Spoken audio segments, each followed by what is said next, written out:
Yo atrapé a mi hijo en las cámaras de seguridad, planeando mudar a los suegros de él a mi finca mientras yo estuviera viajando. Cuando todo ya esté instalado, mi madre no va a hacer escándalo. Ella simplemente va a aceptar, dijo él a mi nuera. Entonces yo preparé una trampa para todos ellos y fingí que viajé. Nunca imaginé que llegaría el día en que mi propio hijo me traicionaría de una forma tan cruel.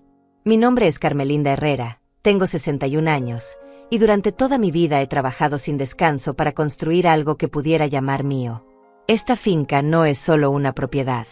Es el resultado de décadas de esfuerzo, de noches sin dormir, de sacrificios que hice sola después de que mi esposo falleciera hace 15 años.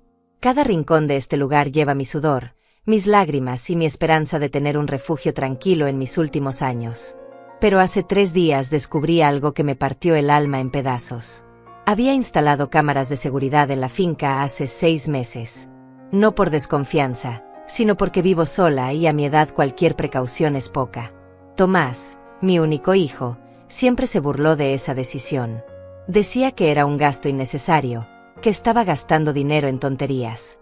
Ahora entiendo por qué le molestaba tanto la idea de que hubiera cámaras vigilando cada movimiento dentro de mi casa. Ese martes por la tarde, mientras revisaba las grabaciones desde mi teléfono en la habitación, vi algo que me dejó helada. Era Tomás. Estaba en la sala principal de mi finca, caminando de un lado a otro con su esposa Fabiana. Hablaban en voz baja, pero el micrófono de la cámara captó cada palabra con una claridad que todavía me atormenta. Tomás le decía a Fabiana que todo estaba saliendo según lo planeado, que yo viajaría en 2 semanas a visitar a mi hermana en otro estado, como había mencionado en la cena familiar del domingo anterior, que ese sería el momento perfecto para traer a los padres de ella, Rodrigo y Alma Ortiz, a vivir a mi finca. Fabiana preguntó si yo no me molestaría al regresar y encontrar a sus padres instalados en mi casa. La respuesta de Tomás fue como un cuchillo directo al corazón. Dijo textualmente: cuando todo ya esté instalado, mi madre no va a hacer escándalo. Ella simplemente va a aceptar. Siempre lo hace. Es más fácil pedirle perdón después que pedirle permiso antes. Además, no va a echar a unos ancianos a la calle. La conozco. Se va a quejar un poco y luego se va a resignar como siempre. Me quedé mirando la pantalla del teléfono sin poder respirar. Las manos me temblaban tanto que casi se me cae el aparato.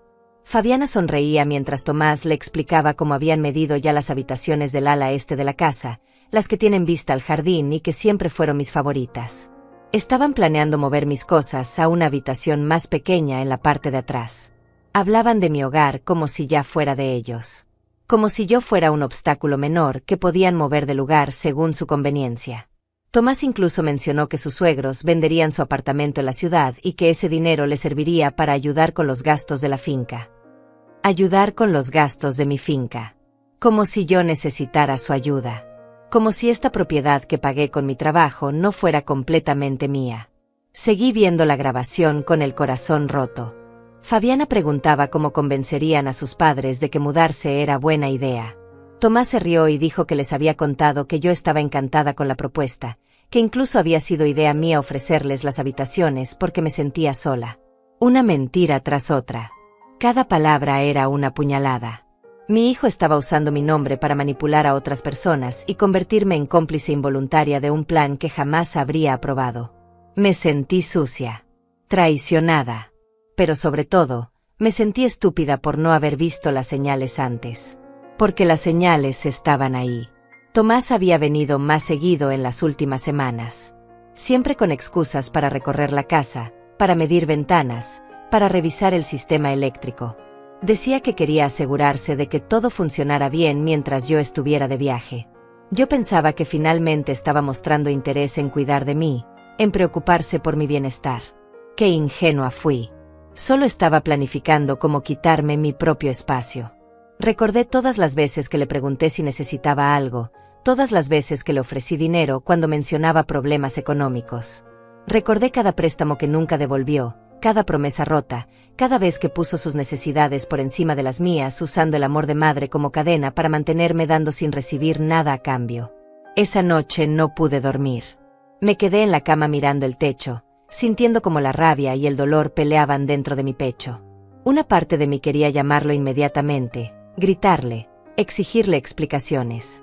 Pero otra parte, una parte más fría y calculadora que no sabía que tenía, me decía que esperara, que no actuara por impulso, que si reaccionaba ahora, solo conseguiría que él negara todo, que inventara excusas, que me hiciera sentir culpable por desconfiar de mi propio hijo.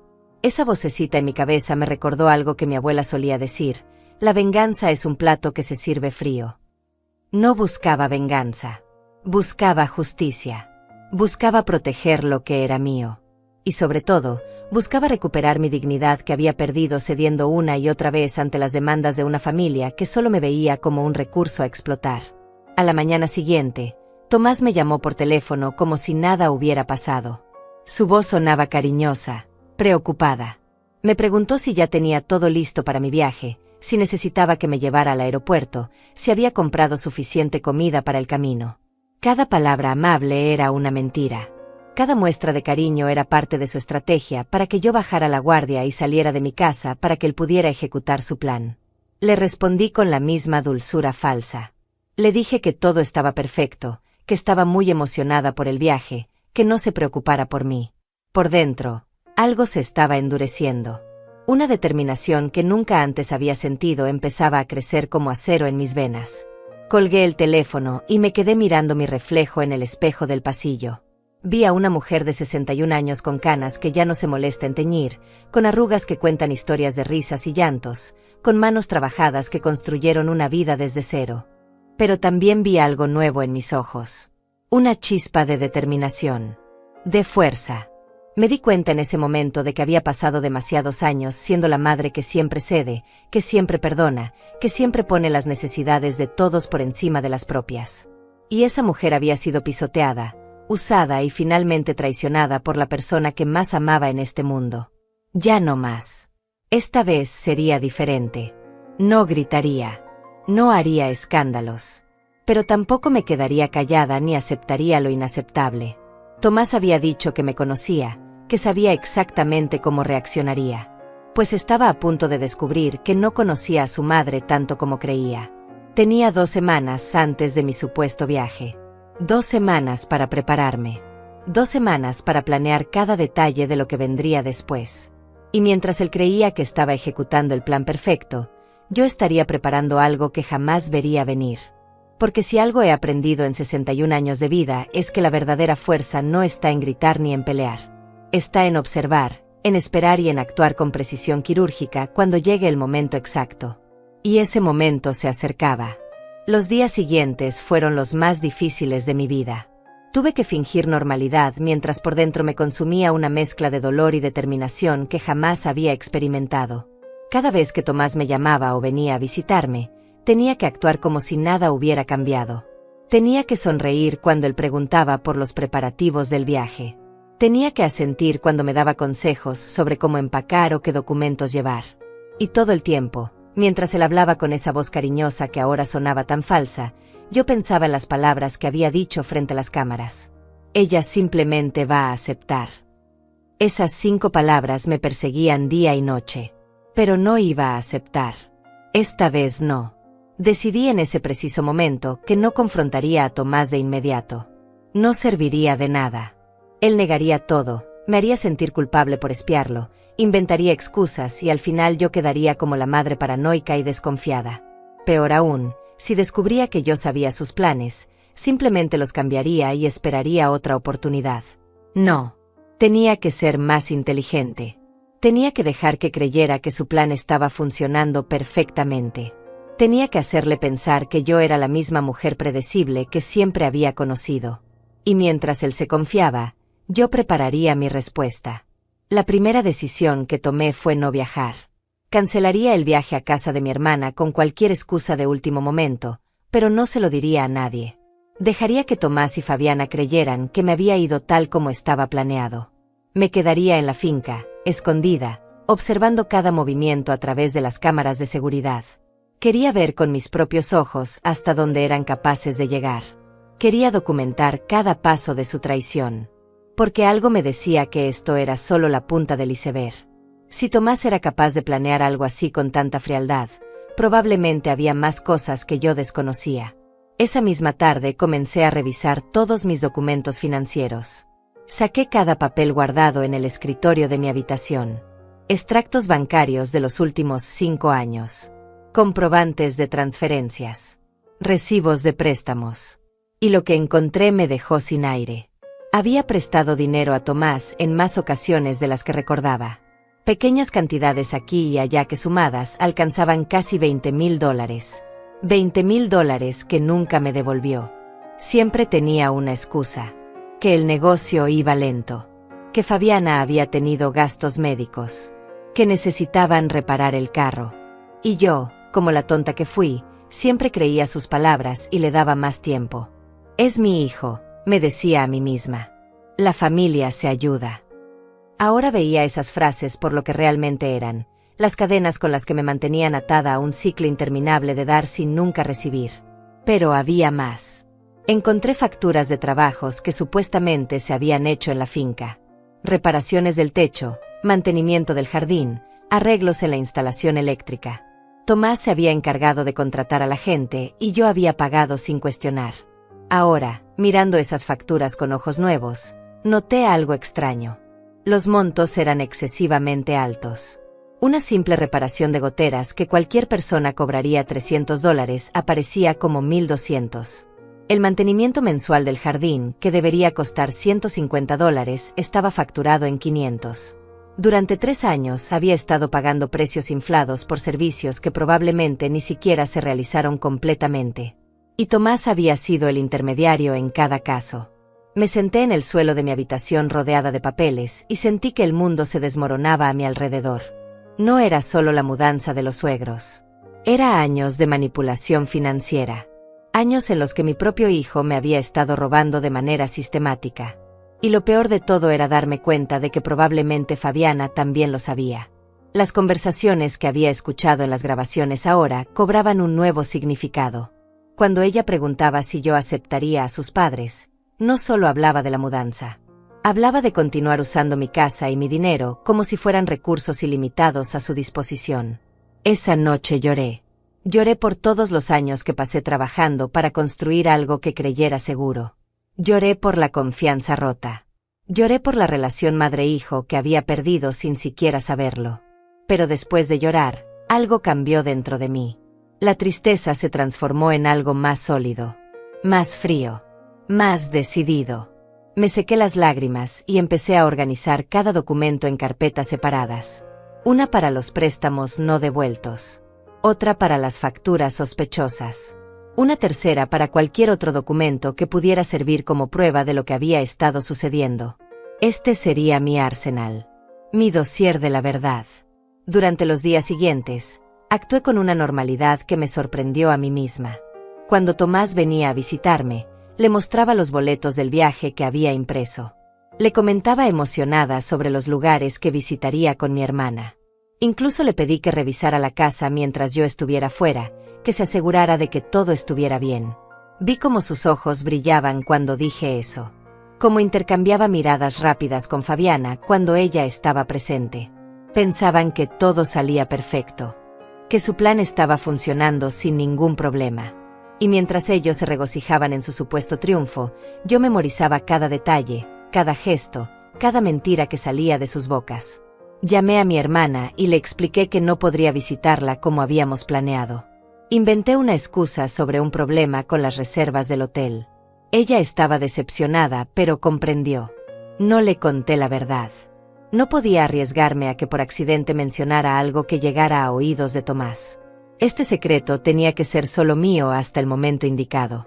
También hablé con mi vecina más cercana, la señora Leandra Márquez, una mujer de 70 años que vivía en la propiedad contigua. Le pedí que si veía movimiento extraño en mi finca durante mi viaje, no interviniera pero me avisara inmediatamente. Ella, intrigada por mi petición, prometió mantener los ojos abiertos. Faltaban 5 días para mi supuesta partida y Tomás aumentó la frecuencia de sus visitas. Vino con medidas y planos. Dijo que quería aprovechar mi ausencia para hacer algunas mejoras en la casa. Pequeños arreglos que harían el lugar más cómodo. Me mostró dibujos de cómo reorganizaría algunos muebles, cómo cambiaría la distribución de ciertos espacios. Cada palabra era una mentira envuelta en papel de regalo. Cada sonrisa era una máscara sobre su verdadera intención. Y yo asentía, sonreía y hasta le agradecía por ser tan considerado. Por dentro, contaba los días que faltaban para que su máscara cayera completamente. Una tarde, mientras Tomás estaba en el baño, revisé su teléfono que había dejado sobre la mesa de la cocina. Sé que no debería haberlo hecho, pero ya no quedaba espacio para escrúpulos. Encontré mensajes con Fabiana donde discutían los últimos detalles. Hablaban de una camioneta de mudanza que rentarían. De cómo convendrían a Rodrigo y Alma de que la mudanza era temporal, solo hasta que encontraran un mejor lugar. Otra mentira más. No había intención de que fuera temporal. El plan era instalarlos permanentemente y luego, poco a poco, tomar control total de mi propiedad. Vi mensajes donde Fabiana mencionaba que una vez sus padres estuvieran instalados, sería más fácil manejar la situación con la vieja. Me llamaban la vieja. Como si yo fuera un problema a resolver en lugar de la dueña legítima de todo lo que ellos querían robar. Guardé el teléfono exactamente como lo había encontrado. Tomás regresó del baño y siguió hablando sobre sus planes de mejora como si nada. Le ofrecí café. Nos sentamos en la terraza y él me contó historias sobre su trabajo, sobre sus planes futuros, sobre lo mucho que apreciaba todo lo que yo había hecho por él. Cada palabra era veneno disfrazado de miel. Y yo bebía ese veneno con una sonrisa, sabiendo que pronto sería él quien probaría el sabor amargo de las consecuencias. El día antes de mi supuesto viaje, hice una representación digna de una actriz profesional. Preparé una maleta con ropa. La dejé visible en mi habitación. Revisé mis documentos de viaje frente a Tomás. Le di las llaves de repuesto de la casa y le pedí que por favor cuidara bien de todo. Él me abrazó con fuerza y me dijo que no me preocupara, que todo estaría perfecto cuando regresara. Ese abrazo me dio escalofríos. Era el abrazo de Judas antes de la traición. Pero lo recibí con la misma calidez falsa con la que él me lo daba. Esa noche, después de que Tomás se fuera, no dormí. Me quedé despierta preparando todo para el día siguiente. Revisé cada cámara de seguridad para asegurarme de que funcionaran perfectamente. Verifiqué que mi teléfono tuviera suficiente batería y memoria para grabar todo lo que fuera necesario. Preparé un pequeño espacio en el ático donde podría esconderme cómodamente mientras observaba todo desde las cámaras. Llevé agua, comida y todo lo que pudiera necesitar para pasar horas allí sin tener que salir. Porque mañana comenzaría el verdadero juego. Mañana Tomás creería que había ganado. Pero en realidad, estaría caminando directamente hacia la trampa que yo había preparado con tanto cuidado. La mañana del supuesto viaje amaneció gris y fría, como si el cielo reflejara lo que estaba por venir. A las 6 de la mañana, salí de mi finca con la maleta en la mano, caminé hasta la esquina donde me esperaba un taxi que había pedido la noche anterior. Le expliqué al conductor que necesitaba que me llevara a dar una vuelta por la ciudad durante un par de horas y luego me trajera de regreso, pero por la entrada trasera de mi propiedad. Le pagué el doble de lo que normalmente cobraría y él aceptó sin hacer preguntas. Durante esas 2 horas, mi teléfono no dejó de sonar. Era Tomás, enviándome mensajes deseándome buen viaje, diciéndome que lo llamara cuando llegara al aeropuerto. Cada mensaje era un recordatorio de su falsedad. A las 9 de la mañana, el taxi me dejó en la entrada trasera de mi finca, la que da al bosque y que casi nadie conoce. Entré sigilosamente a mi propia casa como si fuera una ladrona. La ironía no se me escapó. Subí al ático con cuidado de no hacer ruido, llevando conmigo una mochila con provisiones, mi teléfono completamente cargado y una tablet donde podía ver todas las cámaras de seguridad simultáneamente. Me instalé en un rincón donde había colocado un colchón pequeño la noche anterior. Desde allí, tenía vista perfecta de las pantallas y podía escuchar todo lo que sucediera en la planta baja a través de los micrófonos de alta sensibilidad que había instalado específicamente para esto. No tuve que esperar mucho. A las 11 de la mañana, escuché el sonido de una llave en la cerradura principal. Era Tomás. Entró a mi casa con la confianza de quien cree que está solo y que todo le pertenece. Lo vi a través de las cámaras caminando por la sala, tocando mis cosas, moviendo muebles del lugar. Sacó su teléfono y llamó a Fabiana. Ya estoy adentro. El camino está libre. Ella ya debe estar en el aeropuerto a esta altura. Escuchar esas palabras confirmó lo que ya sabía, pero aún así me dolió. Mi propio hijo celebrando mi ausencia como si fuera una victoria. Media hora después, llegó Fabiana con sus padres, Rodrigo y Alma Ortiz. Los vi entrar por la puerta principal como si fueran los nuevos dueños del lugar. Rodrigo era un hombre de unos 65 años, de aspecto cansado y algo confundido. Alma, de 62, parecía más entusiasta, mirando cada rincón de mi casa con ojos codiciosos. Fabiana les mostraba las habitaciones que habían elegido para ellos, las mismas que tenían vista al jardín y que siempre fueron mi refugio personal. «Miren qué hermosas son estas habitaciones», decía Fabiana. Carmelinda estaba encantada de ofrecérselas. Dice que la casa es demasiado grande para ella sola. Otra mentira. Apretaba los puños mientras los veía recorrer mi hogar, planificando dónde pondrían sus cosas, comentando sobre los cambios que harían. Rodrigo preguntó si yo realmente estaba de acuerdo con todo esto. Tomás respondió sin dudarlo: «Por supuesto, papá. Fue idea de ella. Está feliz de tener compañía. Ya saben cómo son las personas mayores, se sienten solas y necesitan tener gente alrededor». Me hervía la sangre escucharlo reducirme a un estereotipo, usar mi edad como excusa para justificar su invasión. Durante las siguientes horas, observé cómo traían cajas y más cajas de pertenencias. Una camioneta de mudanza llegó alrededor de la 1 de la tarde. 2 hombres empezaron a descargar muebles, ropa, electrodomésticos. Vi cómo entraban con un televisor enorme que instalaron en mi sala principal, reemplazando el mío que movieron a un cuarto trasero. Trajeron un sofá viejo y desgastado que pusieron donde antes estaba mi sillón favorito, el que había comprado con mi primer sueldo completo hace 30 años. Ese sillón ahora estaba arrumbado en el garaje como si fuera basura. Fabiana dirigía toda la operación como una general comandando su ejército. Le decía a los cargadores dónde poner cada cosa, cómo reorganizar los espacios. En un momento, la vi entrar a mi habitación, mi espacio más privado, y empezar a revisar mi armario. Sacó varias de mis pertenencias y las metió en cajas. «Esto lo movemos al cuarto de atrás», le dijo a Tomás. «Necesitamos este espacio para las cosas de mamá y papá». Estaba literalmente desplazándome de mi propia habitación. Sentí que me faltaba el aire viendo esa escena, pero me obligué a mantener la calma. Esto era exactamente lo que necesitaba ver. Cada acción, cada palabra, cada movimiento quedaba registrado en las cámaras. A media tarde, cuando ya habían instalado la mayor parte de las cosas, los 4 se sentaron en mi sala, en mis muebles reemplazados por los de ellos, y brindaron con una botella de vino que sacaron de mi propia bodega. «Por el nuevo hogar», dijo Alma levantando su copa. «Por la generosidad de Carmelinda», añadió Rodrigo, aunque su tono sonaba menos convencido que el de los demás. Tomás y Fabiana sonreían con esa satisfacción de quien cree que ha ejecutado el plan perfecto. «Cuando mi madre regrese en 2 semanas, todo estará tan establecido que no tendrá más opción que aceptarlo», dijo Tomás. «Y si hace drama, solo tendremos que recordarle lo sola que estaba antes y lo bien que le viene tener familia cerca». Pero la conversación no terminó ahí. Lo que escuché después me heló la sangre. Fabiana mencionó que habían hablado con un abogado sobre la posibilidad de que yo le cediera la propiedad de la finca.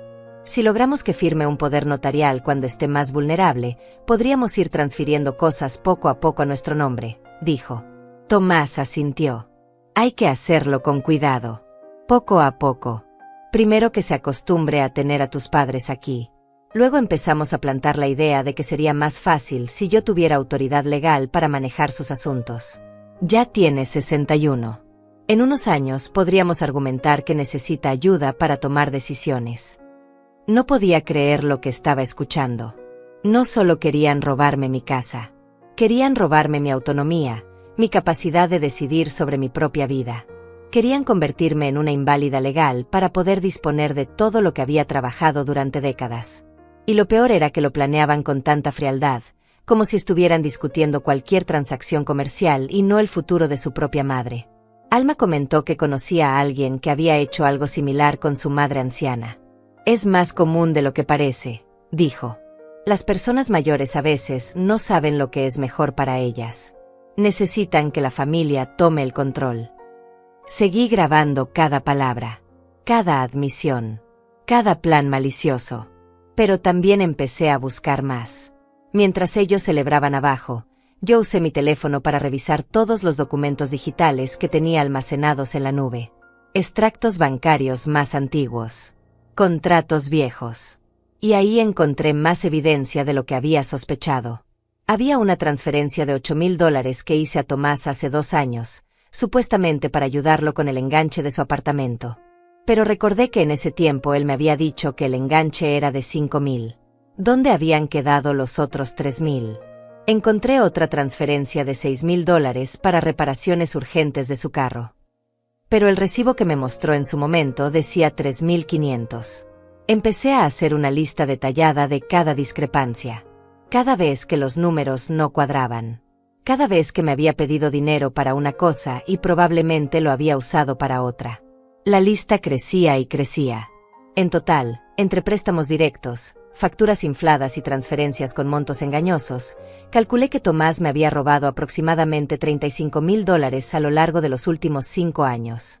$35,000 que yo había ganado con mi trabajo, con mi esfuerzo, y que él había tomado usando mi amor de madre como llave maestra para abrir mi billetera una y otra vez. Mientras hacía estos cálculos, abajo continuaban instalándose como si nada. Vi a Alma colgando cortinas en las ventanas de lo que había sido mi habitación favorita. Vi a Rodrigo armando una estantería en el estudio donde yo solía leer por las tardes. Vi a Fabiana reorganizando mi cocina, moviendo mis ollas y sartenes para hacer espacio a las suyas. Y vi a Tomás supervisando todo con una sonrisa satisfecha, creyendo que había logrado el engaño perfecto. Ninguno de ellos sabía que cada movimiento quedaba registrado, que cada palabra era evidencia, que la trampa que yo había preparado se estaba cerrando alrededor de ellos con cada minuto que pasaba. Al caer la noche, los 4 cenaron en mi comedor usando mi vajilla, bebiendo de mis copas, sentados en sillas que yo había comprado. Hablaban de sus planes futuros. De cómo arreglarían el jardín. De cómo podrían rentar algunas habitaciones a turistas, sin que yo me enterara para generar ingresos extra. Cada idea era más audaz que la anterior. Cada plan revelaba hasta qué punto me veían como un recurso a explotar en lugar de como una persona con derechos y dignidad. Y yo, desde mi escondite en el ático, tomaba nota de todo. Guardaba cada grabación. Organizaba cada evidencia. Preparaba el momento en que toda esta mentira explotaría en sus caras de la manera más devastadora posible. Esa noche, mientras ellos dormían en las habitaciones que habían robado, yo permanecí despierta en el ático reflexionando sobre cómo había llegado a este punto. No fue de un día para otro. La manipulación nunca es repentina. Es un proceso lento, calculado, que va erosionando tu voluntad como el agua desgasta la piedra. Y mientras miraba las pantallas donde se veían los cuartos oscuros ocupados por invasores en mi propia casa, empecé a recordar todos los momentos en los que debía haber dicho que no y no lo hice. Recordé cuando Tomás tenía 25 años y vino a pedirme dinero por primera vez. Acababa de perder su trabajo y necesitaba pagar la renta. Yo acababa de enviudar y el dinero no sobraba, pero era mi hijo. Le di los $500 que pedía y nunca me los devolvió. Cuando le pregunté meses después, se molestó. Me dijo que no podía creer que su propia madre le estuviera cobrando como si fuera un extraño. Que la familia no se cobra favores entre sí. Me hizo sentir tan culpable que nunca volví a mencionar ese dinero. Ese fue el primer ladrillo de un muro que él construiría durante años para mantenerme atrapada en un ciclo de dar sin recibir. Luego vino el patrón. Cada vez que yo intentaba poner un límite, él usaba el amor como arma. Ya no me quieres, mamá. Pensé que podía contar contigo. Tú eres la única que tengo. Y yo, criada en una generación donde el sacrificio materno era virtud suprema, cedía una y otra vez. Mi madre había hecho lo mismo con mi padre. Mi abuela con sus hijos. Todas las mujeres de mi familia habían aprendido que amar significaba desaparecer, que ser buena madre implicaba no tener necesidades propias, que la dignidad personal era un lujo que no podíamos permitirnos. Cuando Tomás conoció a Fabiana hace 8 años, pensé que las cosas mejorarían, que tener una esposa lo haría más responsable, más independiente. Pero fue exactamente lo contrario. Fabiana vio en mí lo mismo que Tomás había visto, una fuente inagotable de recursos. Ella era más sutil, más refinada en su manipulación. Me llamaba Mami Carmelinda con voz dulce. Me traía flores baratas cuando venía a pedir favores caros. Me decía cuánto me admiraba, cuánto deseaba ser como yo cuando tuviera mi edad. Y yo, Hambrienta de afecto después de años de soledad, me tragaba cada palabra como si fuera verdad. Las peticiones de dinero aumentaron después de la boda.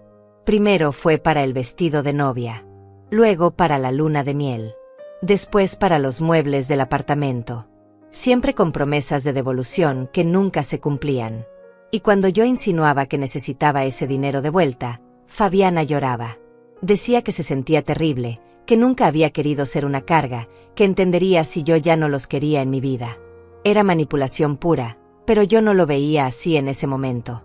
Solo veía a una joven pareja luchando por salir adelante y a mí como la única que podía ayudarlos. El punto de quiebre debió haber sido hace 3 años, cuando me pidieron $15,000 para el enganche de su apartamento. Era todo el dinero que tenía ahorrado para emergencias. Les expliqué que no podía darles todo, que necesitaba guardar algo para mi propia seguridad. Tomás se enojó. Me dijo que él era mi única familia, que cuando yo fuera vieja y necesitara ayuda, él estaría ahí para mí. Me pintó un futuro donde yo dependería de su bondad, de su cuidado. Me hizo sentir egoísta por querer proteger mis propios ahorros. Así que cedí. Les di los $15,000. Nunca vi ni un centavo de vuelta. Después de eso, algo cambió en la dinámica. Ya no pedían. Exigían. Ya no había promesas de devolución. Solo expectativas de que yo debía proveer porque era mi deber como madre. Fabiana dejó de traer flores. Tomás dejó de llamar solo para preguntar cómo estaba. Las visitas eran transaccionales. Venían cuando necesitaban algo y se iban una vez que lo obtenían. Y yo, atrapada en el patrón, seguía dando porque no sabía cómo dejar de hacerlo sin perder lo único que me quedaba, la ilusión de tener una familia. Hubo señales que ignoré deliberadamente. Como aquella vez que llegué sin avisar a su apartamento y encontré muebles nuevos, un televisor enorme, ropa de marca tirada por todas partes. Acababan de decirme que estaban pasando dificultades económicas y yo les había enviado $2,000 la semana anterior. Cuando pregunté de dónde había salido el dinero para todas esas compras, Tomás dijo que habían sido regalos de los padres de Fabiana. Pero yo vi la incomodidad en sus ojos. Vi cómo intercambiaban miradas nerviosas. Supe en ese momento que me estaban mintiendo, pero elegí creerles porque la alternativa era demasiado dolorosa. O aquella otra ocasión cuando revisé mi correo y encontré un estado de cuenta de una tarjeta de crédito que no reconocía. Llamé al banco y descubrí que Tomás había abierto una tarjeta a mi nombre usando mis documentos. Había acumulado una deuda de $4,000. Cuando lo confronté, lloró. Me dijo que había sido un error, que estaba desesperado, que nunca volvería a hacerlo. Me hizo prometer que no lo denunciaría porque eso arruinaría su vida. Y yo, incapaz de ver a mi hijo sufrir consecuencias por sus actos, pagué la deuda y nunca hablamos del tema otra vez. Esa fue quizás mi mayor traición a mí misma. La terapia del silencio también era parte de su arsenal. Cada vez que yo insinuaba que necesitaba límites, que no podía seguir dándoles dinero indefinidamente, ellos desaparecían. Semanas sin llamadas, sin visitas. Y yo me desesperaba. Me sentía morir de soledad y culpa. Terminaba llamándolos yo, disculpándome por haber sido egoísta, ofreciéndoles más dinero para que volvieran a mi vida. Ellos sabían exactamente qué botones presionar. Sabían que mi mayor miedo era quedarme completamente sola, y usaban ese miedo como control remoto de mi comportamiento. Pensaba en todo esto mientras los veía dormir en mi casa robada. Pensaba en todas las veces que mi cuerpo me había advertido con nudos en el estómago, con noches sin dormir, con esa vocecita interna que decía algo no está bien aquí. Pero yo había silenciado esas alarmas una y otra vez porque reconocer la verdad significaba aceptar que mi hijo no me amaba de la manera que yo necesitaba ser amada. Significaba admitir que había criado a alguien capaz de verme como un objeto de uso en lugar de como una persona con valor intrínseco. Mi madre me había dicho una vez, años atrás cuando todavía vivía, que tuviera cuidado con dar demasiado. Los hijos que nunca aprenden a valerse por sí mismos se vuelven parásitos, me había advertido. Yo me molesté con ella en ese momento. Pensé que era dura, que no entendía el amor de madre. Ahora, escondida en mi propio ático mientras extraños dormían en mis habitaciones, entendía perfectamente lo que había querido decir. No había criado a un hijo independiente. Había criado a alguien que aprendió que podía tomar lo que quisiera de mí sin consecuencias. La culpa también era mía. Tenía que aceptar esa parte dolorosa de la verdad. Cada vez que cedí sin resistencia, le enseñé que mi palabra no valía nada. Cada vez que perdoné sin que hubiera arrepentimiento genuino, le mostré que el respeto hacia mí era opcional. Cada vez que prioricé su comodidad sobre mi dignidad, construí los cimientos de mi propia prisión. No podía culparlo solo a él. Yo había sido cómplice de mi propio abuso por miedo a quedarme sola, por necesidad de sentirme necesaria, por creer que el amor materno requería autodestrucción. Pero eso terminaba ahora. Mientras las primeras luces del amanecer empezaban a filtrarse por la pequeña ventana del ático, tomé una decisión que cambiaría todo. No solo expondría lo que habían hecho, también me expondría yo. Reconocería mi parte en este desastre. Aceptaría que había permitido esto durante demasiado tiempo. Porque solo desde esa honestidad brutal podría realmente liberarme. No se trataba de venganza. Se trataba de recuperar mi vida, mi dignidad y mi derecho a existir como algo más que una fuente de recursos para personas que nunca me valoraron. Los vi despertar a través de las cámaras. Vi cómo se servían café en mi cocina, cómo Alma comentaba lo cómoda que era la cama, cómo Rodrigo mencionaba que podría acostumbrarse a vivir aquí. Y mientras ellos planeaban su futuro en mi espacio robado, yo planeaba el momento exacto en que todo ese castillo de mentiras se derrumbaría sobre ellos. Porque había aprendido algo crucial en estas horas de reflexión. La verdadera fuerza no viene de nunca caer. Viene de decidir levantarse y nunca más permitir que te vuelvan a tirar.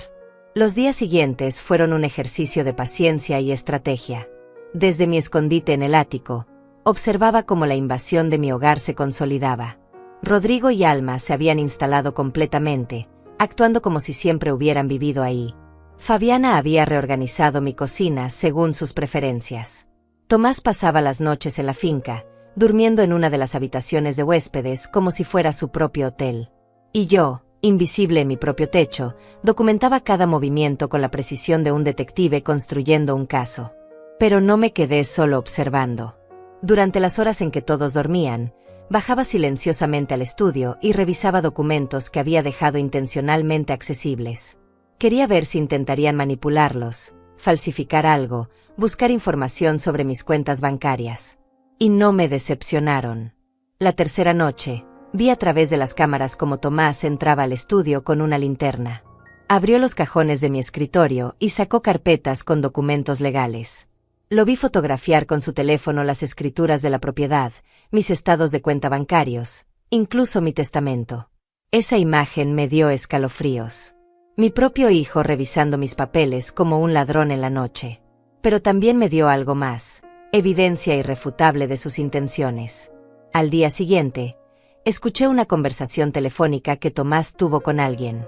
Estaba en el jardín, creyéndose solo y seguro. Ya tengo acceso a toda su información financiera, decía. La propiedad vale al menos $400,000 según la última evaluación. Tiene ahorros por unos 60,000 en el banco. Si logramos que firme el poder notarial que estamos preparando, podríamos empezar a mover cosas antes de que se dé cuenta. La persona al otro lado de la línea debía ser su abogado o cómplice. Tomás continuó. El plan es hacerlo gradual. Primero transferimos la propiedad a un fideicomiso donde yo sea el administrador. Le diremos que es para protegerla de impuestos o algo así.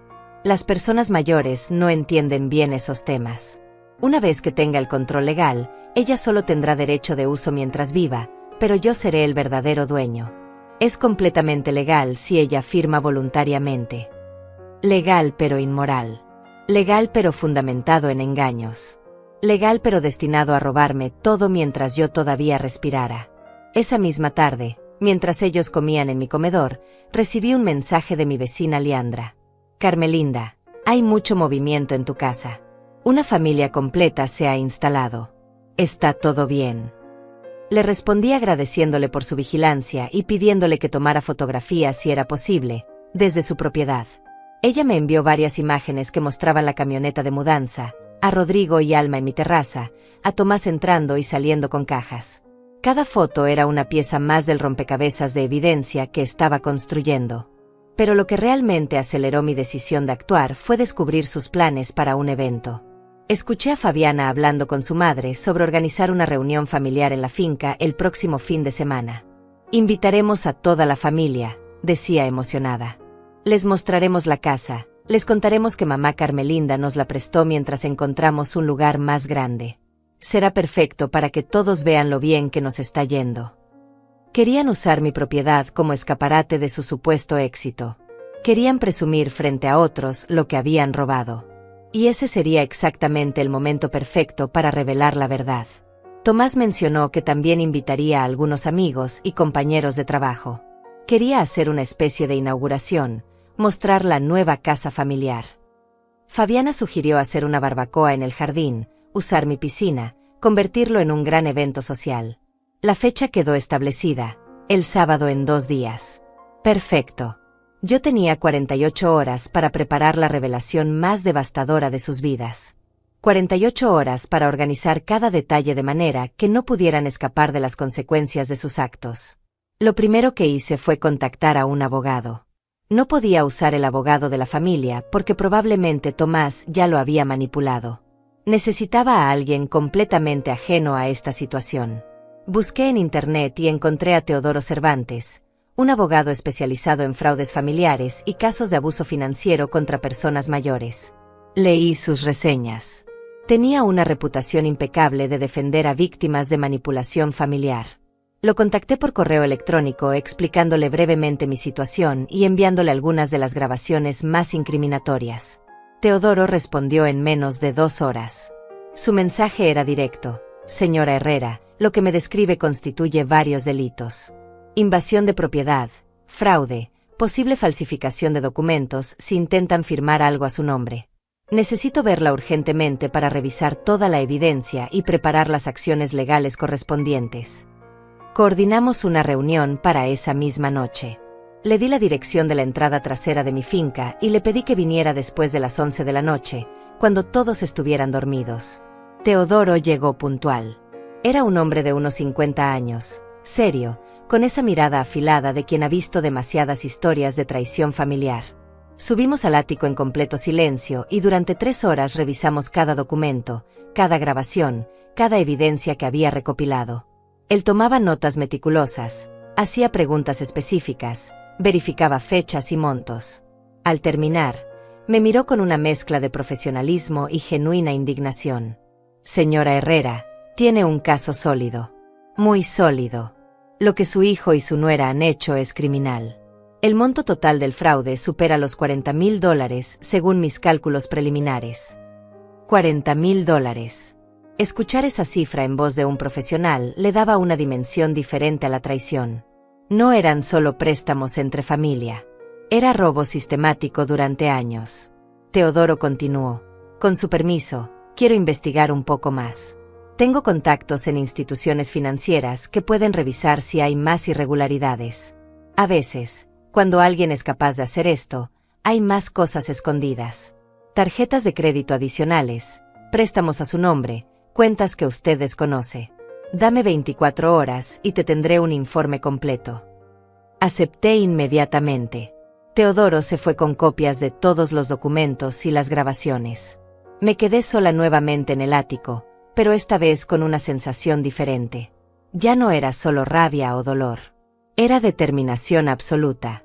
Porque ahora tenía un aliado profesional, alguien que validaba mi experiencia y que tenía las herramientas legales para hacer justicia.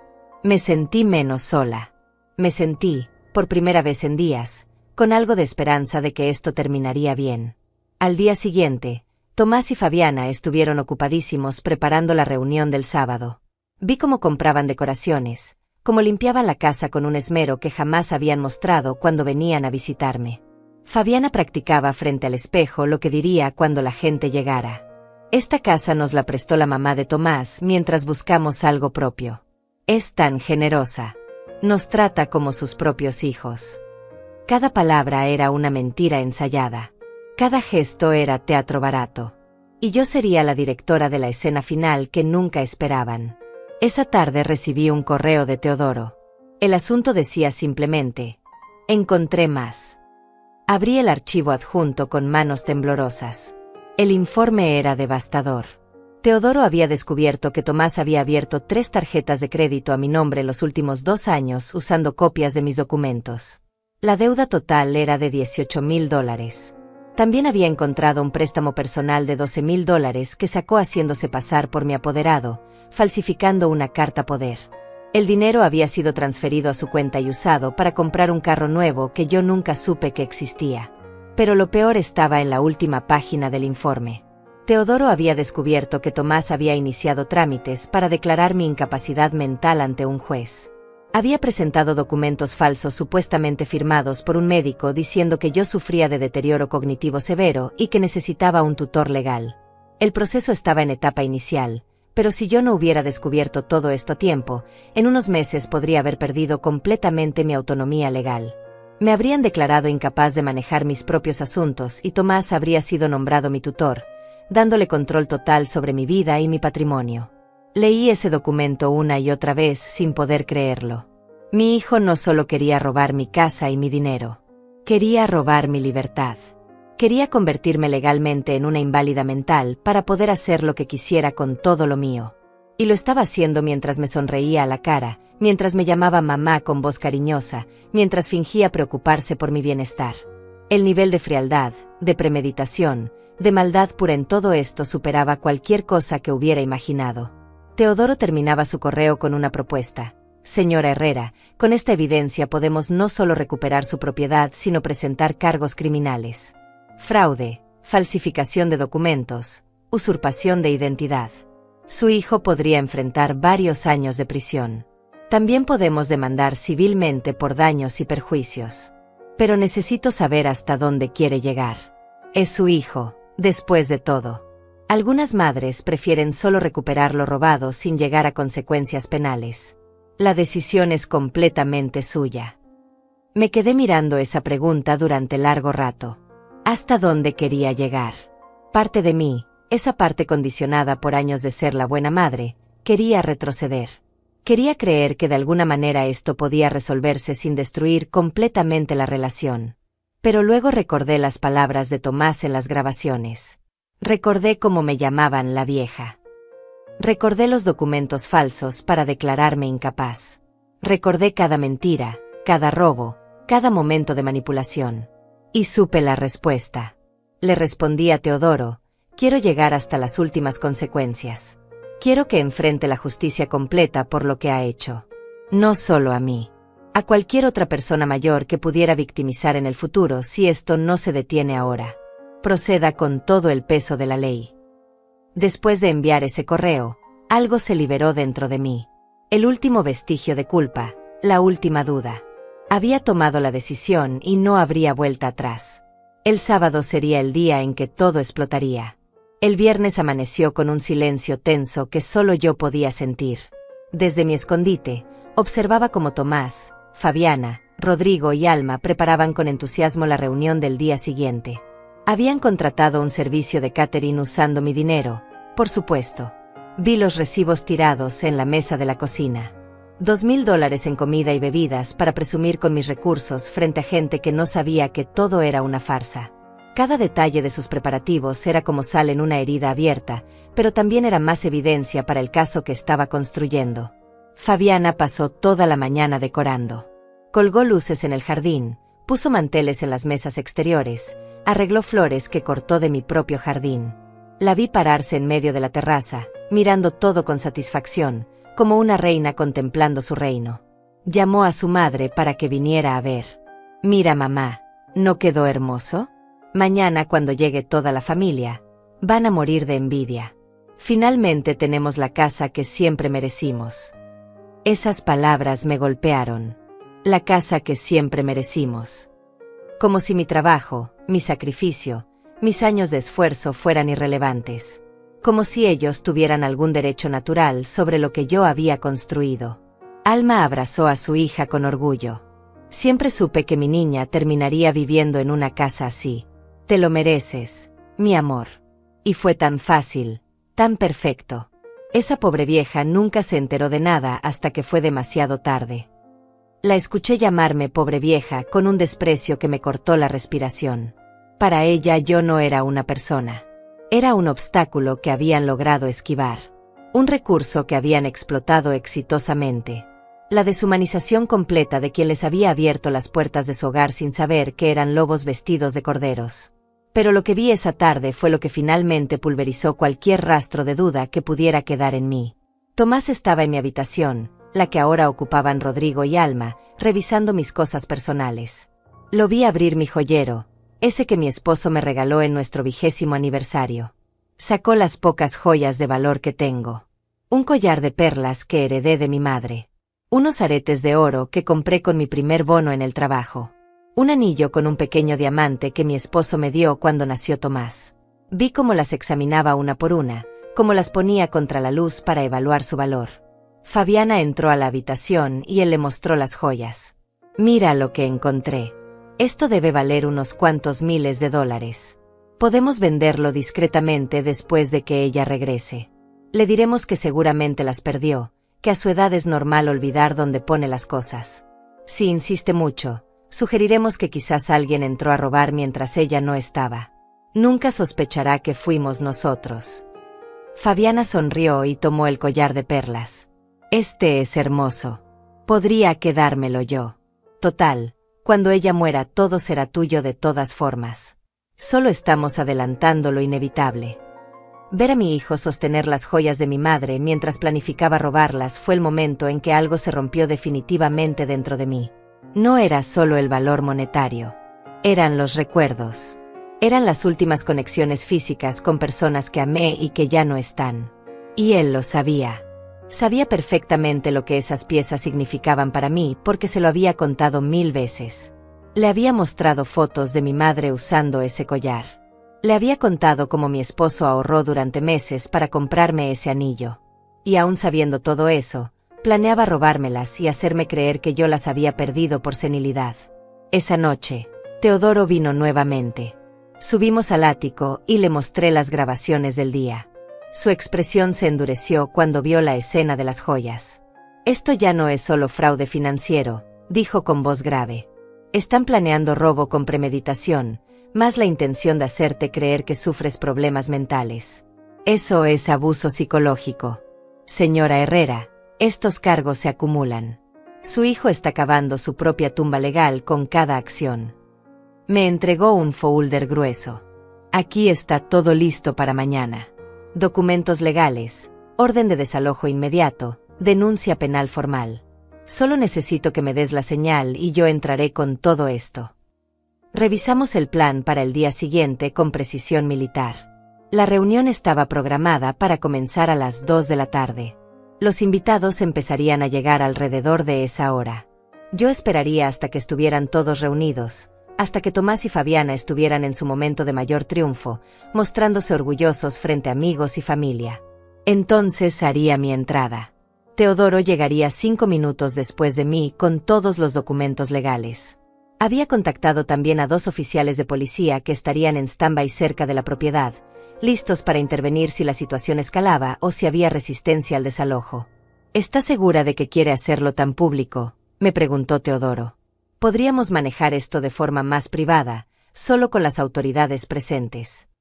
Negué con la cabeza. No. Necesito que sea público. Necesito que todas esas personas que van a venir mañana a admirar lo que ellos han logrado, sepan la verdad. Que sepan que todo fue robado. Que sepan qué clase de personas son realmente. La vergüenza pública es parte de la justicia que necesito. Teodoro asintió con comprensión. Entiendo perfectamente. Y tiene todo el derecho. Solo prepárese porque será intenso. Habrá gritos, negaciones, intentos de hacerla quedar como la villana. ¿Puede manejar eso? Pensé en su pregunta. ¿Podría manejar ver a mi hijo desmoronarse frente a todos? ¿Podría soportar sus acusaciones, sus intentos de voltear la situación? Miré las pantallas donde se veían durmiendo tranquilamente en mi casa robada. Recordé cada mentira, cada robo, cada plan malicioso. Sí, respondí con una firmeza que me sorprendió a mí misma. Puedo manejarlo. He soportado años de manipulación en silencio. Puedo soportar unas horas de verdad en voz alta. Teodoro sonrió con aprobación. Esa es la actitud correcta. Mañana recuperará su vida, señora Herrera. Y ellos aprenderán que las acciones tienen consecuencias. El viernes por la noche fue la más larga de todas. No pude dormir nada. Daba vueltas en el pequeño colchón del ático, repasando mentalmente cada detalle del plan. A las 3 de la mañana, los escuché. Tomás y Fabiana estaban despiertos en la sala, hablando en voz baja. Activé el audio de las cámaras para escuchar. ¿Crees que todo saldrá bien mañana?, preguntaba Fabiana con un tono de ansiedad. Tomás respondió con esa confianza arrogante que tanto había llegado a odiar. Por supuesto. Mi madre ni siquiera sabe que estamos aquí. Cuando regrese la próxima semana y vea que sus suegros ya están instalados, ¿qué va a hacer? Nada. Como siempre. Se quejará un poco y luego lo aceptará. Así ha sido toda su vida. Fabiana insistió. ¿Pero y si se enoja de verdad? ¿Y si nos demanda o algo así? Tomás se rió. Una risa cruel que nunca le había escuchado antes. ¿Demandar? ¿Con qué dinero? Todo lo que tiene lo hemos estado controlando. Además, ya inicié el proceso para declararla incompetente. En unos meses yo tendré poder legal total sobre ella y sobre todo lo que posee. Esto es solo el comienzo. Esta casa, sus ahorros, todo será nuestro. Ella vivirá aquí como nuestra invitada, si tiene suerte. Si se pone difícil, siempre podemos buscarle un asilo de ancianos y listo. Hay lugares muy baratos donde meten a las viejas problemáticas. Escuchar a mi propio hijo hablar de meterme en un asilo si yo me ponía difícil fue el momento más doloroso de todos. Más que las mentiras. Más que el robo. Esa frialdad absoluta, esa capacidad de descartar a su propia madre como si fuera basura molesta, reveló una oscuridad en el que nunca había querido ver. Fabiana dijo algo sobre sentirse mal por mí a veces, pero Tomás la cortó inmediatamente. No empieces con esos sentimentalismos. Ella tuvo su vida. Ahora es nuestro turno. Así funcionan las cosas. Los viejos tienen que hacerse a un lado y dejar que los jóvenes tomen lo que les corresponde. Grabé cada palabra de esa conversación. Teodoro había tenido razón. Entre más hablaban, más se incriminaban. Más evidencia creaban contra ellos mismos. Cuando finalmente se fueron a dormir cerca de las 4 de la mañana, yo me quedé despierta mirando el amanecer a través de la pequeña ventana del ático. Era mi último amanecer escondida en mi propia casa. Mañana, con la luz del día, saldría de las sombras. Mañana recuperaría lo que era mío. Y ellos descubrirían que la pobre vieja a la que tanto subestimaron era mucho más fuerte e inteligente de lo que jamás imaginaron. A las 7 de la mañana, los escuché levantarse. El día había comenzado. El día de la reunión. El día del ajuste de cuentas. Vi cómo Tomás se duchaba silbando una canción alegre. Cómo Fabiana se maquillaba frente al espejo practicando su sonrisa perfecta para las fotos. Como Rodrigo y Alma desayunaban en mi cocina comentando lo emocionados que estaban de mostrar su nueva casa a toda la familia. Ninguno de ellos sabía que en pocas horas sus vidas cambiarían para siempre. Que el castillo de mentiras que habían construido estaba a punto de derrumbarse de la forma más devastadora posible. Me bañé usando una pequeña palangana con agua que había subido al ático. Me vestí con mi mejor ropa, la que uso para ocasiones importantes. Me peiné y me maquillé ligeramente. Quería verme digna. Quería verme fuerte. Quería que cuando hiciera mi entrada, nadie pudiera decir que parecía una mujer incapaz de manejar sus propios asuntos. Miré mi reflejo en un pequeño espejo que tenía allí arriba. Vi a una mujer de 61 años que había pasado por el infierno en la última semana. Pero también vi a una sobreviviente. A una luchadora. A alguien que finalmente había decidido que su dignidad valía más que mantener la paz falsa de una familia construida sobre abusos. Las 2 de la tarde llegaron como un trueno anunciado. Desde la ventana del ático podía ver los carros estacionándose en la entrada. Llegaban en grupos, familias enteras bajándose de sus vehículos con platos de comida, regalos envueltos, sonrisas en los rostros. Reconocí a algunos. La hermana de Fabiana con su esposo. Primos de Tomás que no veía hacía años. Amigos del trabajo. Vecinos del antiguo barrio. Debían ser unas 40 personas en total. Tomás y Fabiana los recibían en la puerta como anfitriones orgullosos. Abrazos y risas llenando el aire. Escuchaba todo a través de los micrófonos. Fabiana llevaba a grupos por la casa mostrando cada habitación. Este es el comedor donde hacemos las cenas familiares. Esa es la habitación de mis padres con vista al jardín. Aquí está la cocina que remodelamos completamente. Cada frase era una mentira construida sobre mi patrimonio robado. Los invitados expresaban admiración. ¡Qué casa tan hermosa! Tienen tanta suerte. Se nota que les está yendo muy bien. Y Tomás aceptaba esos cumplidos con falsa modestia mientras servía vino de mi bodega. A las 3 de la tarde, cuando ya todos estaban reunidos en el jardín alrededor de las mesas llenas de comida, vi a Tomás subirse a una pequeña tarima que habían preparado. Golpeó una copa para llamar la atención. El murmullo de conversaciones se apagó. Familia, amigos, comenzó con voz fuerte y clara. Los reunimos hoy para compartir con ustedes este momento especial. Esta casa, este lugar maravilloso, representa un nuevo capítulo para nosotros.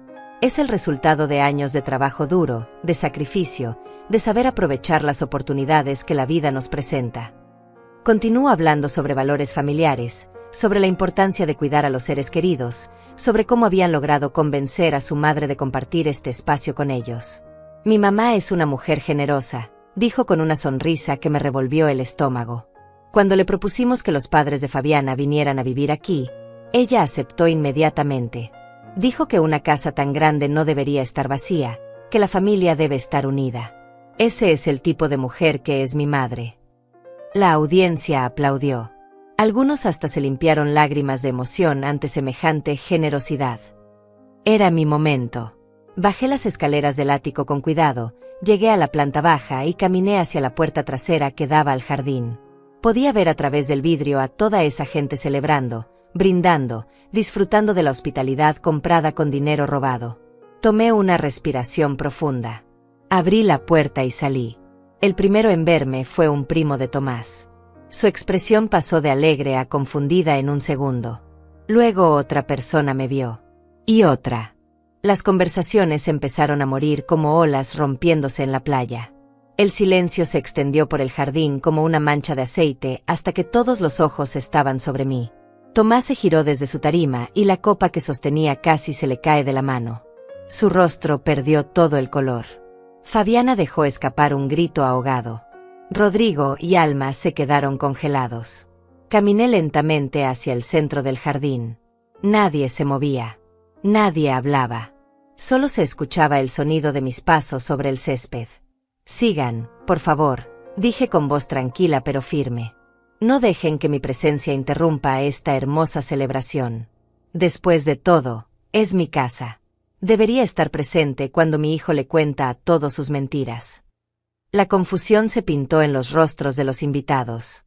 Tomás intentó recuperar la compostura. Mamá, pensé que estabas de viaje. ¿Qué haces aquí? ¿Qué hago aquí? Repetí con una calma que me sorprendió a mí misma. Estoy en mi propia casa, Tomás. La pregunta correcta es, ¿qué hacen todos ustedes aquí sin mi permiso? Me giré hacia los invitados que nos miraban con ojos como platos. Permítame contarles la verdad de esta hermosa historia familiar que mi hijo acaba de compartir. Yo nunca invité a nadie a vivir en mi casa. Nunca di permiso para que los padres de Fabiana se mudaran aquí. De hecho, descubrí este plan hace 2 semanas a través de las cámaras de seguridad que tengo instaladas. Saqué mi teléfono y lo conecté al sistema de sonido que ellos mismos habían instalado para la fiesta. Escuchen esto, dije presionando play. La voz de Tomás llenó el jardín. Cuando todo ya esté instalado, mi madre no va a hacer escándalo. Ella simplemente va a aceptar. Siempre lo hace. El silencio era tan profundo que podía escuchar mi propio corazón latiendo. Reproduje más fragmentos. Sus conversaciones sobre manipularme. Sus planes de declararme incapaz. Sus risas burlándose de la vieja. Cada palabra era un martillo destruyendo la imagen perfecta que habían construido. Tomás intentó interrumpir. Mamá, déjame explicar, no es lo que parece. Pero yo levanté la mano. No. Tú has hablado suficiente durante años. Ahora es mi turno. Saqué un folder con documentos que había preparado. ¿Quieren saber más? Durante los últimos 5 años, mi hijo me ha robado más de $40,000. Préstamos nunca devueltos. Facturas infladas. Tarjetas de crédito abiertas a mi nombre. hasta un préstamo personal sacado falsificando mi firma. Empecé a leer montos y fechas. Cada cifra era un golpe. Los invitados intercambiaban miradas incómodas. Fabiana intentó defenderse. Eso no es cierto. Ella nos dio ese dinero voluntariamente. Voluntariamente, respondí con una risa amarga. ¿Cómo voluntariamente abriste tarjetas de crédito a mi nombre? ¿Cómo voluntariamente iniciaste trámites para declararme mentalmente incompetente para robarme mi autonomía legal? Saqué los documentos que Teodoro había encontrado y los mostré. Aquí está todo. La solicitud para nombrar a Tomás como mi tutor legal basándose en informes médicos falsos. Documentos que dicen que sufro demencia cuando jamás he sido diagnosticada con nada. El jardín se había convertido en un tribunal. Los invitados miraban a Tomás y Fabiana con horror creciente. Alguien murmuró, Dios mío. Otro dijo, no puedo creer esto. La hermana de Fabiana se levantó y se acercó a ella. ¿Es verdad? ¿De verdad hicieron todo eso? Fabiana lloraba ahora, pero no eran lágrimas de arrepentimiento. Eran lágrimas de alguien que había sido expuesta. Tú no entiendes, sollozaba. Necesitábamos un lugar donde vivir. Sus padres necesitaban ayuda. Ella tiene tanto y nosotros tampoco. Yo trabajé 40 años para tener lo que tengo, dije con voz firme. 40 años levantándome antes del amanecer. 40 años sacrificando mis deseos para construir algo estable. Y ustedes creyeron que podían simplemente tomar todo porque sí, porque yo era lo suficientemente tonta para amarlo sin límites. Miré directamente a Tomás. Me llamaste la vieja. Planeaste encerrarme en un asilo si me ponía difícil. Hablaste de mí como si fuera un obstáculo a remover en lugar de la mujer que te dio la vida y te sostuvo cada vez que caíste. Tomás tenía lágrimas en los ojos ahora, pero ya no me conmovían. Mamá, por favor, podemos arreglar esto. Lo siento. Me dejé llevar. Estaba desesperado. Desesperado, casi grité. ¿Desesperado mientras comprabas un carro nuevo con dinero robado? ¿Desesperado mientras planeabas vacaciones? ¿Desesperado mientras bebías vino caro en mi casa invadida? El sonido de un motor interrumpió el momento. Teodoro acababa de llegar. Teodoro Cervantes entró al jardín con la autoridad de quien lleva la ley de su lado. Vestía un traje impecable y cargaba un maletín de cuero. Detrás de él venían 2 oficiales de policía uniformados. El murmullo entre los invitados se intensificó. Algunos empezaron a levantarse de sus asientos, claramente incómodos con la situación. Teodoro se acercó directamente a mí y me extendió la mano. Señora Herrera, dijo con voz clara para que todos escucharan. Soy Teodoro Cervantes, su abogado. Traigo los documentos legales que solicitó. Se giró hacia la audiencia con profesionalismo imperturbable. Buenas tardes a todos. Lamento interrumpir esta reunión, pero debo informarles que están en una propiedad privada sin autorización de la dueña legítima. La señora Carmelinda Herrera nunca otorgó permiso para que ninguna de estas personas se instalara en su hogar. Lo que han presenciado hoy es el descubrimiento de un fraude familiar de considerable magnitud.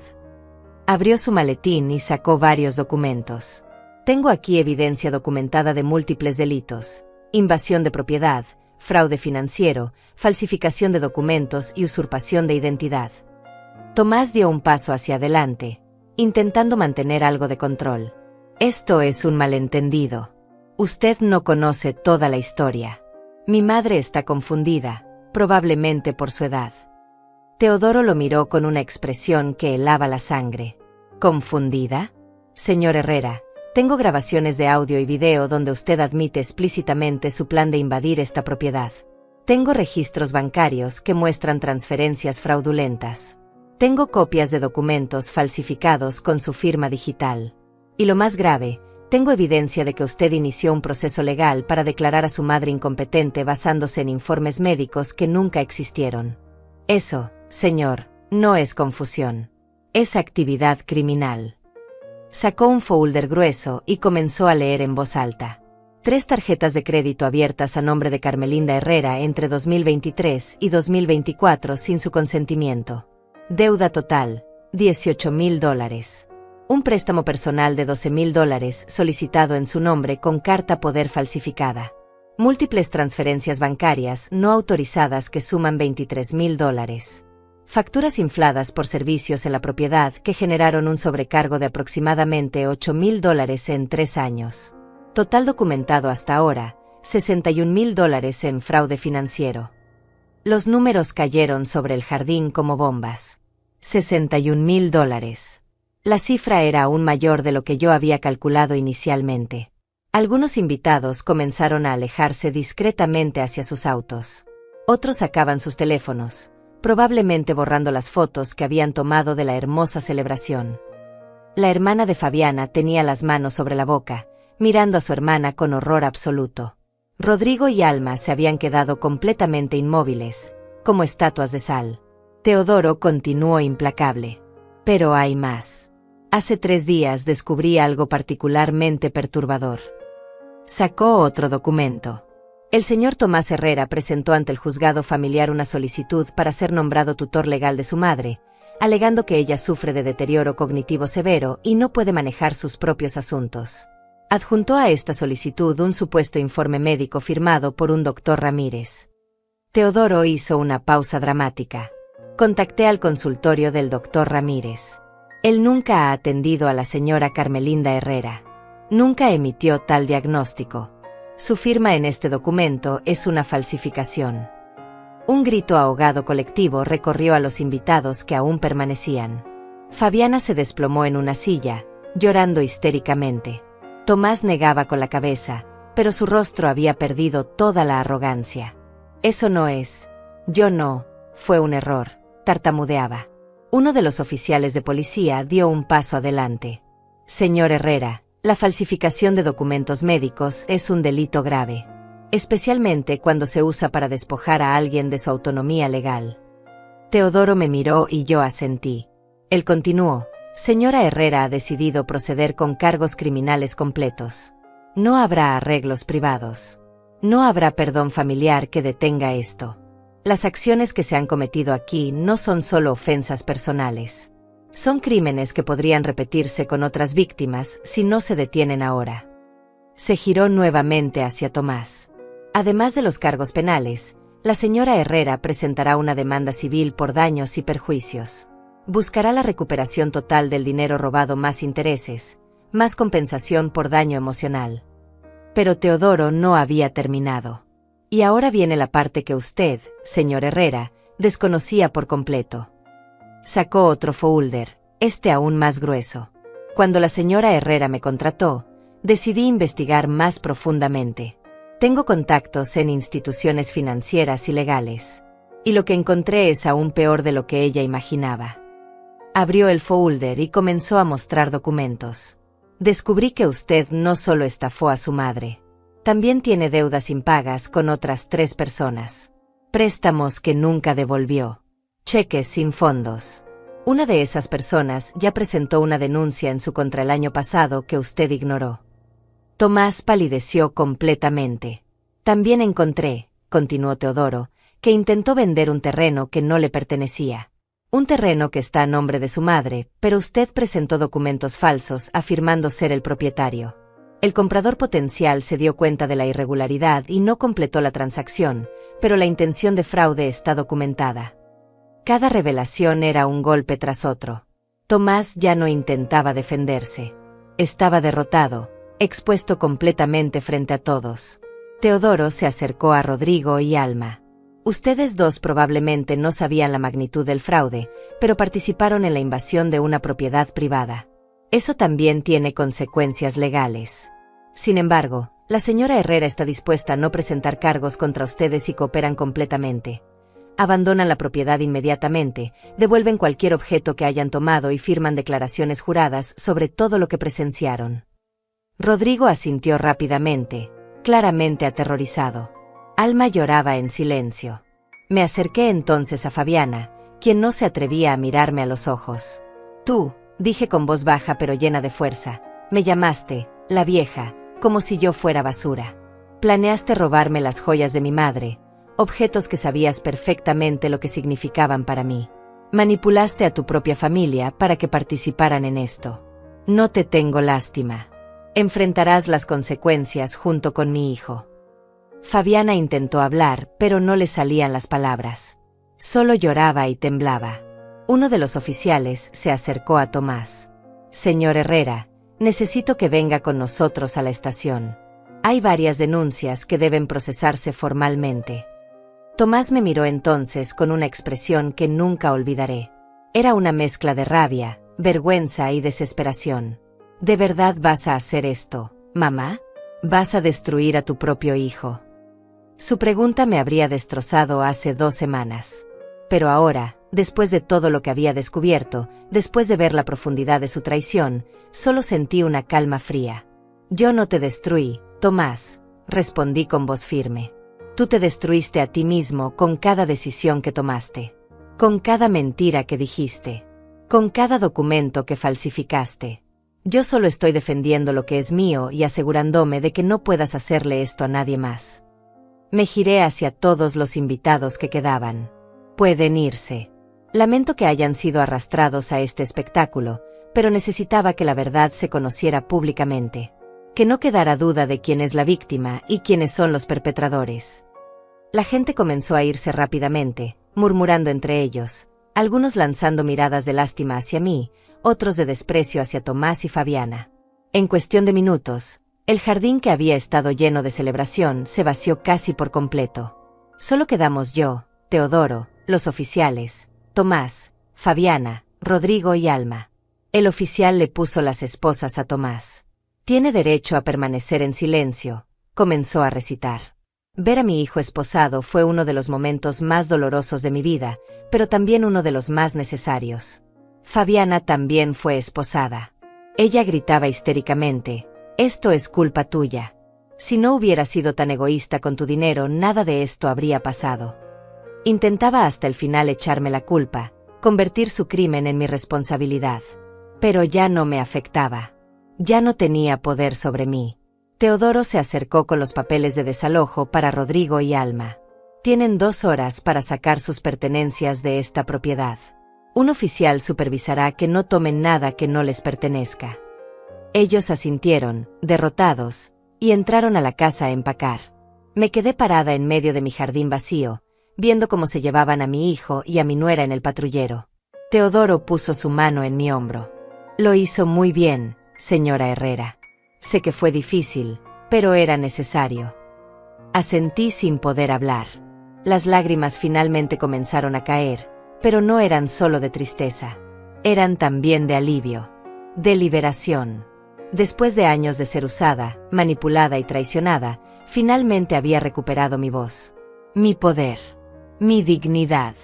Han pasado 6 meses desde aquel sábado que cambió mi vida para siempre. 6 meses desde que recuperé mi casa, mi dignidad y mi libertad. Estoy sentada en la terraza de mi finca, la misma donde se desarrolló aquel confrontamiento devastador, pero ahora el ambiente es completamente diferente. Hay paz. Hay silencio. Hay tranquilidad. Las cosas que tanto anhelé durante años finalmente son mías. El proceso legal fue largo y agotador, pero Teodoro cumplió cada promesa que me hizo. Tomás enfrentó cargos por fraude, falsificación de documentos y usurpación de identidad. La evidencia era tan abrumadora que su propio abogado le recomendó aceptar un acuerdo con la fiscalía. Fue sentenciado a 3 años de prisión, aunque con posibilidad de reducción por buena conducta. Fabiana recibió 2 años de prisión y 5 años de libertad condicional. Además, ambos tienen una orden de restricción permanente que les prohíbe acercarse a mí o a mi propiedad. La demanda civil también prosperó. El juez ordenó que me devolvieran los $61,000 robados, más intereses y daños punitivos. La cantidad total ascendió a $87,000. Por supuesto, ellos no tienen ese dinero. Sus cuentas fueron embargadas y se estableció un plan de pagos que les tomará años cumplir. Probablemente nunca vea la totalidad del dinero, pero no importa. No se trataba del dinero. Se trataba de la justicia. De establecer que lo que hicieron tuvo consecuencias reales. Rodrigo y Alma regresaron a su antiguo apartamento. Ellos me escribieron una carta meses después disculpándose, diciendo que nunca supieron la magnitud del fraude, que Tomás les había mentido haciéndoles creer que yo había autorizado todo. No les respondí. Tal vez eran víctimas también, o tal vez simplemente eligieron no hacer preguntas incómodas porque les convenía la situación. Ya no es mi problema resolverlo. Lo más difícil fue el duelo. No el duelo por la muerte física de mi hijo, sino el duelo por la muerte de la relación que creí tener con él. Tuve que aceptar que el hijo amoroso y agradecido que imaginé nunca existió realmente, o si existió, murió hace años reemplazado por alguien capaz de crueldades inimaginables. Pasé muchas noches llorando por esa pérdida. Fui a terapia durante 4 meses para procesar el trauma de haber sido traicionada tan profundamente por alguien a quien amé sin límites. Mi terapeuta, una mujer sabia llamada Judith Barrera, me ayudó a entender algo fundamental, que poner límites no es falta de amor, es amor propio. Que permitir que alguien te dañe una y otra vez no es generosidad, es autodestrucción. Que decir no a lo inaceptable no te convierte en mala persona, te convierte en una persona con dignidad. Esas lecciones llegaron tarde en mi vida, pero llegaron. Y aunque pagué un precio terrible por aprenderlas, ahora son mías para siempre. Recuperé mi casa por completo. Contraté a gente para limpiar cada rincón, para sacar todos los muebles que ellos habían traído, para restaurar mis espacios tal como eran antes de la invasión. Pinté las paredes de colores que me gustan. Reorganicé todo según mis preferencias. Recuperé mi habitación con vista al jardín. Cada objeto está donde yo decidí ponerlo. Cada decisión sobre este espacio es mía y solo mía. No hay nadie exigiendo, manipulando o invadiendo. La sensación de autonomía completa es embriagadora. También cambié todas las cerraduras. Instalé un sistema de seguridad aún más avanzado. No por miedo, sino por precaución. Teodoro me ayudó a actualizar mi testamento y mis documentos legales. Ahora todo está blindado legalmente. Nadie puede tomar decisiones sobre mi vida o mi patrimonio sin mi consentimiento explícito. Nombré a Teodoro como mi apoderado legal en caso de que alguna vez realmente necesite ayuda por razones médicas legítimas, alguien en quien confío y que ha demostrado integridad absoluta. Mi vecina Leandra se convirtió en una amiga cercana. Ella fue testigo de todo y su apoyo durante los momentos más oscuros fue invaluable. Ahora tomamos café juntas 2 veces por semana.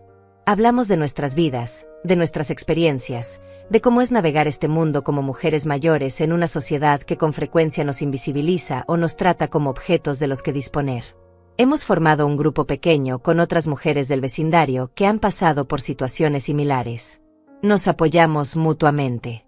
Compartimos recursos. Ya no estoy sola. Retomé actividades que había abandonado durante los años de manipulación. Volví a pintar, un hobby que tenía en mi juventud. Instalé un pequeño estudio en una de las habitaciones libres. Cultivo un jardín de hierbas y vegetales que me da enorme satisfacción. Leo libros que siempre quise leer, pero para los que nunca tenía tiempo. Ese tiempo siempre existió. Solo que antes lo dedicaba a preocuparme por un hijo que no lo merecía. Tomás me escribió desde la prisión hace 2 meses. Una carta larga llena de disculpas y explicaciones. Decía que había tocado fondo, que finalmente entendía la gravedad de lo que había hecho, que si pudiera volver el tiempo atrás haría todo diferente. Pedía mi perdón. Pedía una oportunidad de reconstruir nuestra relación cuando saliera. Leí esa carta 3 veces. Luego la guardé en un cajón sin responder. Tal vez algún día pueda perdonarlo, no por él sino por mi propia paz. Pero reconstruir la relación es algo que no veo posible. La confianza no es algo que se repare con palabras bonitas. Se construye con acciones consistentes a lo largo del tiempo, y él demostró durante años que sus acciones nunca coincidían con sus palabras. Aprendí que el perdón y la reconciliación son cosas diferentes. Puedo eventualmente perdonar el daño que me hizo, soltar el peso del resentimiento que solo me lastima a mí. Pero no tengo que dejar que vuelva a entrar en mi vida. No tengo que exponerme nuevamente a alguien que demostró ser capaz de destruirme sin remordimientos. Esa lección es quizás la más valiosa de todas, que puedo elegir la paz sin necesidad de mantener relaciones tóxicas. Que puedo estar sola sin estar lonely. Que la soledad elegida es infinitamente mejor que la compañía envenenada. Mi vida ahora es simple pero plena. Me despierto cuando mi cuerpo está listo, no cuando alguien más lo demanda. Desayuno en mi terraza viendo el amanecer. Paso las mañanas en mi jardín o pintando. Por las tardes leo o recibo a Leandra para tomar café. Algunas noches veo películas que siempre quise ver. Otras simplemente me siento en el silencio y aprecio la paz. No hay drama. No hay exigencias. No hay manipulación. Solo existe yo y las decisiones que tomo para mí misma. A veces me pregunto si fui demasiado dura. Si debía haber manejado las cosas de manera diferente. Pero luego recuerdo las grabaciones. Recuerdo cómo planeaban encerrarme en un asilo. Recuerdo los $61,000 robados. Recuerdo los documentos falsificados para declararme incompetente. Y sé con absoluta certeza que hice lo correcto. No solo por mí, sino por cualquier otra persona mayor que Tomás pudiera haber victimizado en el futuro. Los depredadores no se detienen solos. Necesitan consecuencias reales para cambiar, si es que alguna vez cambian. Esta finca que tanto trabajo me costó construir ahora es realmente mía en todos los sentidos. No solo legalmente, sino emocionalmente.